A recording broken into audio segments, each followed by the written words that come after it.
മോന്റെ പേരെന്താന്ന് പറഞ്ഞ? അപ്പൂട്ടി. എന്താ? അപ്പൂട്ടി.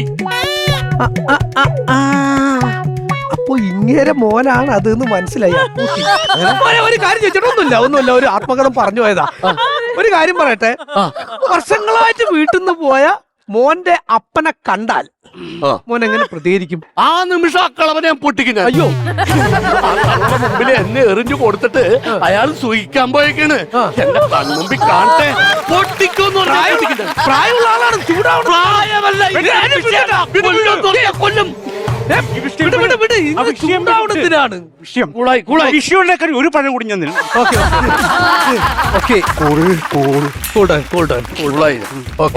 എനിക്ക് കുഴപ്പമൊന്നും. സോറി കേട്ടോ, മറ്റൊന്നും വിചാരിക്കരുത്. ഞാൻ പഴം നിന്നതിന്റെ എഫക്റ്റിലേ. അല്ല, ഞാനിങ്ങനെ ചൂടാവുമ്പോഴേ എന്നെ ആരെങ്കിലും സമാധാനിപ്പിക്കാറുണ്ട്. അപ്പൊ ഞാൻ സന്തോഷത്തോടെ അവർക്കൊരു ചെറിയ ടിപ്പ് കൊടുക്കും. അതാണ്. നീ ടിപ്പ് തരാൻ ഞാൻ ആരാ? പിച്ചക്കാരനാ ഞാൻ? പിച്ചക്കാരനാണോ ഞാൻ? നിന്റെ അപ്പനെ ഇവിടെ കൊടുക്കണത്? എന്റെ അപ്പനെ വെറുതെ ഇരിക്കണ എന്റെ അപ്പനെ പറഞ്ഞാലല്ല. എന്താ പറഞ്ഞ? എന്താണോ ഇവിടെ കളവനാണെന്ന് ഞാൻ നോക്കൂല. പുറംകാലം മടക്കി ഒരു അടിയാൽ നല്ല അപ്പം പോയി കിടക്കും. കളരിയാണ് കളരി. താൻ കളരിയാണ്, ഞാൻ കുംഫുവാണോ കുംഫു. ഒരു മിനിറ്റ്, മഴ ചാടുന്നുണ്ട്, പിന്നെ സംസാരിക്കാം.